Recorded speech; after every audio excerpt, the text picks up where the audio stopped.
Okay. Hi, Cammie. How are you? Hi, Douglas. Thank you for having me today. Well, thank you for coming on the show. Nice to have you here. Reading through your bio, you've got a book out called The Flight, My Opioid Journey. And this is basically a story of your son, Christopher, who died of an opioid overdose. Is that correct? Yes, sir. Well, I'm sorry to hear that. Um, Thank you.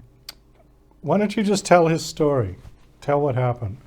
Well, Christopher was amazing. He was super book smart. He was very disciplined. He wanted to be a Navy SEAL, and he was diagnosed with a health crisis, a colon disease, in middle school. And then his senior year in high school, it was 20 some years ago, Douglas, and it was right at the same time that Purdue Pharma released the wonder drug Oxycontin. And we went home with 90 Oxycontins, followed by 90 more. What age was he when he was diagnosed with what was it that he was diagnosed with? He had ulcerative colitis, which, for those of you out there that are listening that aren't familiar, it's a horrific disease, especially for a young boy. You have diarrhea 18 times a day. So there was a lot of bullying just from going to the bathroom and so forth. And, finally, his senior year in high school, the doctors said, you've got to get your colon removed. Otherwise, you're looking at colon cancer. And, I would have done things much differently today, but, we went home with 90 Oxycontin.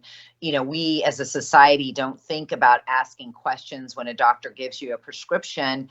I did exactly what the doctor said and fed them to him every 4 hours. And with that one prescription, he became addicted, and we didn't even realize it, and it literally hijacks your brain. And he fought it for 14 plus years, Douglas, and multiple rehabs, and ultimately it took his life in 2016. And I am doing many things.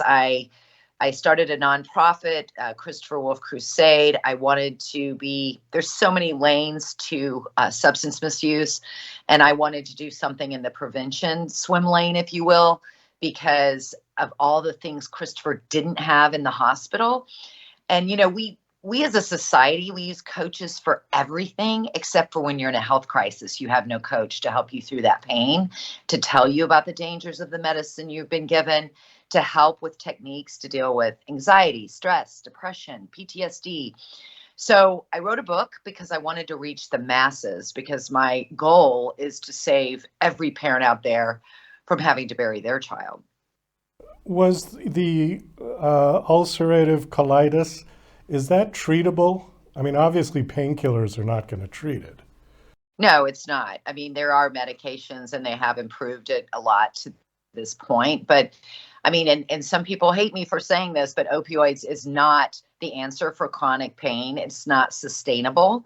There are many, many side effects. And there are other things that you need to look at for pain alternative techniques besides an opioid, because it will eventually take over your life and destroy your life.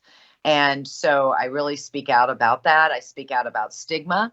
It took me 2 years to say my son had an overdose because I wanted him to have a respectable death. And so I really am trying to change the conversation around addiction. I think 1 in 3 families knows somebody. We all know one, right? We know somebody that's struggling with some form of addiction, and silence is deadly. And so I wrote a book called The Flight. I use a metaphor of an airplane as our journey in life, because people leave our flight we don't expect to leave, and you land at different places in your life: happiness, success, illness, grief. And how do you keep the fuel to keep flying and to keep going? And I basically took my pain and took it to pen to paper to purpose. And that was the reason of writing The Flight, My Opioid Journey. And really, it helps the reader think about their own journey while they're reading the book. I've had people make comments to me that have nothing to do with losing a child, nothing to do with the opioid epidemic. But one lady said, I'm going to open a bakery and I've always wanted to do it. And I got that from reading your book. And I was like, wow, okay. So it really does allow the reader to think of their own journey. Was this before the fentanyl crisis or right about the same time? The fentanyl crisis happened after Christopher's passing. And, I do talk a lot about that. I speak at schools and so forth, and I'm a huge advocate for everyone carrying Narcan. You could literally save a life because it's not an overdose. That is actually a poisoning. And I have been gone to many meetings with the DEA, and our government is saying we are under a chemical warfare attack. And drugs, street drugs. I mean, people have experimented with drugs forever, Douglas, if we're going to be real about it. The difference is the drugs are actually being poisoned. Tell me a little bit about your nonprofit. You mentioned that very quickly. It's called Christopher Wolf Crusade. Is that correct? Yes, sir. Yes. Yes, it is. Again, I wanted to prevent, I want to stop it before it starts. So we have developed a new position in hospitals. We are on clinicaltrial.gov. We've been published in 4 medical journals. My goal is to have life care specialists in hospitals across the country. And that life care specialist is your care coach when you're in a health crisis. And it also helps you to be a health advocate for yourself. Many of you out there listening, if you've been in the hospital or had a health issue, you have to have a family member or a friend or yourself to be a health advocate and to understand the warnings and the dangers. Yes, you do have to be on opioids sometimes if you have a car accident or a major surgery, but you also need to understand how fast it and how important it is to taper off that opioid. And in addition, dentists, not all dentists, but some dentists are some of the highest prescribers in our country. And when you are having your wisdom teeth pulled, for example, you do not need 30 Percocet. You need Motrin and ice. And, I've seen so many cases where young people have become addicted with one prescription after a simple dental procedure. So it's really waking people up to spread the news so that we can stop it before it starts. Do you think Christopher's doctors were, I don't know the right word to use, neglectful in just giving him so many pills? Yes, I do. I feel like, again, it was right when they released Oxycontin. So if you watch the show Dope Sick, they get into the history of how it happened with the Purdue Pharma. It was the most reality show that I've watched about what really, really happened. They were told initially by the pharmaceutical companies that they were not addictive, when in fact they are very addictive. So I think there was some naiveness from the doctors of not knowing. But at the same time, I don't think a lot of them have changed their practices and are still doing a lot of that today.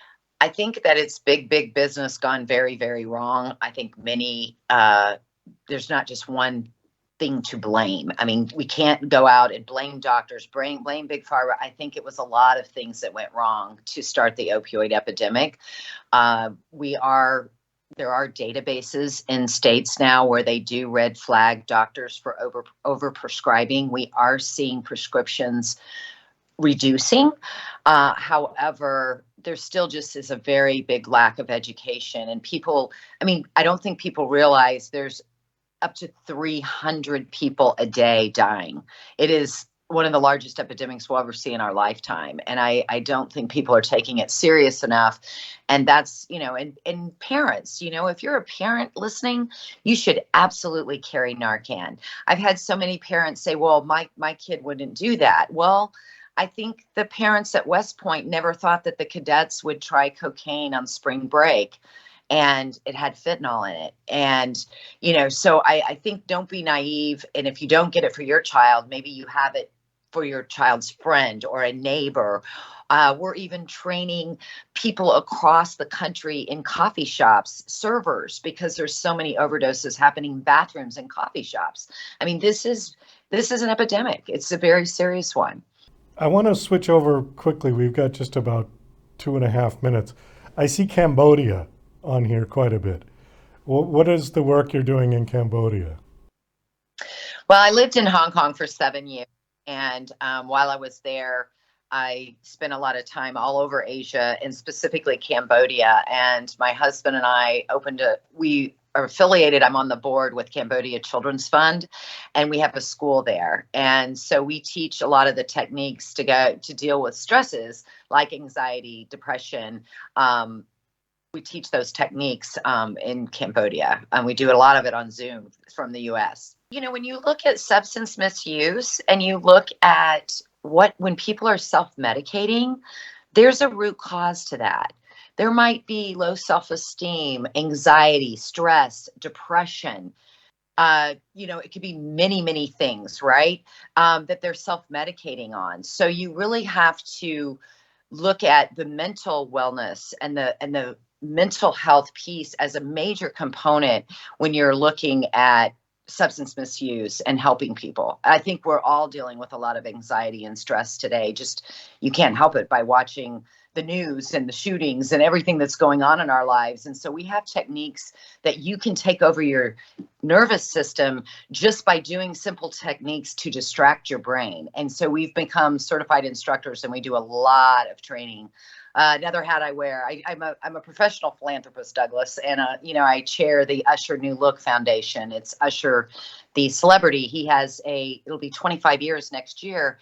He has a youth organization, and we're training youth. So it's peer-to-peer model. Youth are training youth about the dangers of experimenting with street drugs. And again, the techniques to help with anxiety and stress and to help them be mentally fit from a mental wellness standpoint. Well, I think on that, we're going to have to wind this down. We just kind of ran out of time. Thank you so much for coming on the show. My guest is Cammie Wolf Rice, and the book is called The Flight, My Opioid Journey. The book is out now, correct? It is on Amazon and it's on Barnes and Nobles. And we have QR codes and a resource library in the back of the book so that you have resources nationally of where you can go to get assistance for different things that we've just talked about, Douglas.